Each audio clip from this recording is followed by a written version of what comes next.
Welcome to the Explainer. So today we're decoding something that, let's be honest, can feel incredibly intimidating. It can almost seem like a completely foreign language. We're talking about financial statements. But here's the absolute secret to mastering this topic. Accounting really is just a language. It's got its own vocabulary, its own grammar, and its own rules of sentence structure. And once you understand those basic rules, you can read the financial story of literally any company in the world. In today's Explainer, we're going to translate three specific textbook problems, E2.8, P2.19, and P9.26, into a crystal clear picture of a company's financial health. We're going to take all that raw, messy data and turn it into structured understanding. Here is our roadmap to fluency today. 1. The language of business. 2. Preparing the income statement. 3. Building the balance sheet. And 4. Tracking the cash flow. Section 1. The language of business. Mastering the vocabulary. Okay, let's dive right into this with problem E2.8. Before you can write a compelling novel, you really have to know what individual words mean and what part of speech they are. In accounting, knowing exactly where specific terms belong is your essential first step. We use two fundamental laws of physics for business. First, the balance sheet equation, where assets equal liabilities plus stockholders' equity. And second, the income statement equation, where net income equals revenue minus expenses. Every single business transaction you will ever encounter, whether it's a loan, a massive sale, or running payroll, eventually filters right into one of these two formulas. Let's do a rapid fire sort of the items from problem E2.8. Think about equipment or merchandise inventory. Those are resources your company actively owns, right? So they're assets, straight to the balance sheet. What about long-term debt or accrued liabilities? Well, those are obligations, money you owe to somebody else, also on the balance sheet. Now, your day-to-day operations, things like selling expenses or the cost of goods sold, those are expenses and they're going to hit your income statement. And finally, common stock and dividends paid relate directly to the owners, which places them firmly under equity. Master these buckets and the language becomes second nature. Actually, wait, I want to pause here for a second on one absolutely crucial expense term we just categorized, cost of goods sold, or COGS. Our source material gives this fantastic, really simple example. Imagine you're selling artisanal cupcakes. Your selling price, the cash the customer physically hands you, is $8. But you didn't just magic that cupcake into existence, right? You had to spend $3 on flour, sugar, and icing to create the thing. That $3 expense is your cost of goods sold. The clear difference between your $8 revenue and your $3 COGS is your gross profit. It's the ultimate measure of whether your cupcake empire is actually a viable business. So how do these two master equations actually talk to each other? Well, they communicate through retained earnings. And this brilliantly illustrates how a company's past connects to its future through a simple four-step bridge. First, you start with the beginning balance. That's the money left over from last year. Step 2, you add this year's net income. Step 3, you subtract any dividends you paid out to the owners. And that leaves you with Step 4, your ending balance. It's beautiful because year 1's leftovers literally become year 2's starting point. This single calculation is what connects your income statement directly to your balance sheet, right under stockholders' equity. Section 2. Preparing the income statement, telling the profit story. Let's actually put this vocabulary to the test with problem P2.19. We're going to look at a raw list of business transactions and discover the answer to the ultimate question. Did this specific business actually generate any money this year? We always start right at the top with revenues, so net sales of $300,000. Next, we subtract our expenses. We've got that massive cost of goods sold sitting at $180,000, income tax at $28,000, SG&A at $24,000, and an interest expense of $16,000. So the absolute crucial point is right here at the bottom line.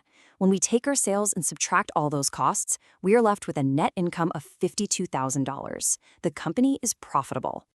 Now here's what's really interesting. What do we do with that $52,000 profit? Let's walk across our retained earnings bridge. P2.19 tells us our beginning balance was $43,000. We add our new net income of $52,000, bringing our total to $95,000.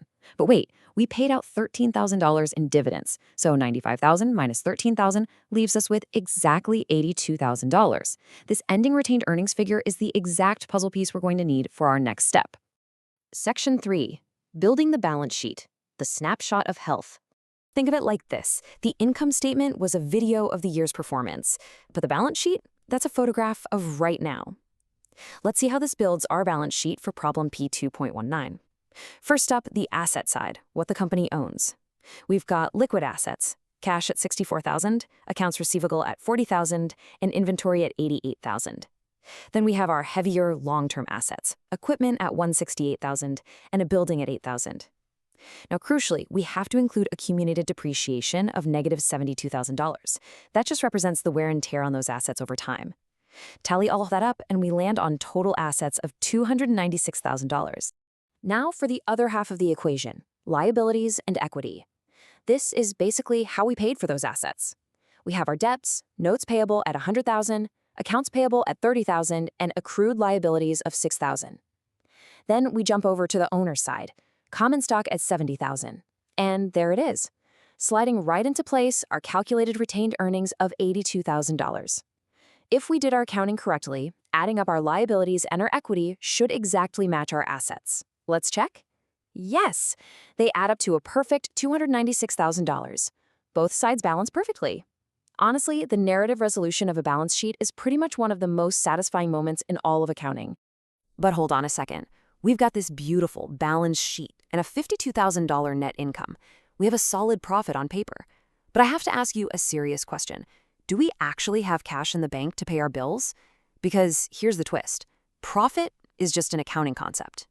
You could log $1 million in sales, but if your customers haven't paid you yet, your actual cash is zero. And this brings us to the final and arguably the most important mystery of a business. Where did the real physical money actually go? Section 4, tracking the cash flow. Where did the money go? To answer that, we're going to pivot to problem P9.26 to track the actual literal cash moving in and out of the business's bank accounts. Every transaction gets sorted into 3 distinct categories. Number 1, operating activities. That's your cash from day-to-day business. Number 2, investing activities. Cash used to buy or sell long-term assets for the future. And number 3, financing activities. That's how the business raises cash or pays back debts to owners and lenders. Let's start with a critical engine of any company, operating cash flows. In P926, we have positive cash collections from customers. Awesome. But then, the outflows, $2,100 paid to suppliers and employees. And here's a really fascinating nuance our source points out, a negative $440 for interest and tax paid. You might logically think interest is a financing activity, but standard rules actually group interest and taxes right here under operations. Why? Because they technically stem from the everyday realities of running a profitable business. Let's rapid-fire sort the remaining items from P9.26 into investing and financing. If you sell off some land and get $500, well, that boosts your investing cash flow. But if you take cash and purchase a building for $800, that drains your investing cash. Now look over at financing. When you retire bonds payable and wipe out that liability, it drains a massive $6,600 from your financing cash. Paying out $950 in cash dividends, also a drain on financing. However, receiving $25 from issuing common stock is a positive financing cash inflow. By separating these activities, you get the real story. You can see exactly if the business is surviving on its own core operations or if it's just keeping the lights on by selling off assets and taking on more debt. Let's bring this all together. As our instructor from the source material so wisely puts it, accounting is a business language. You just have to memorize grammars, the terms. It might feel totally overwhelming at first, I know, but once you learn the vocabulary, once you instinctively know an asset from a liability or an operating flow from a financing flow, building these financial statements truly becomes second nature. It's really just a matter of practice. I want to conclude our explainer today by leaving you with this provocative question to ponder. If your business shows a massive net income on paper, but a severely negative operating cash flow in reality, are you truly speaking the language of success? Or are you heading straight for a financial crisis? Remember, profit might get you applause, but cash is what keeps the lights on. Thank you so much for joining me in translating the language of business today. Keep practicing those terms, and I'll see you in the next explainer.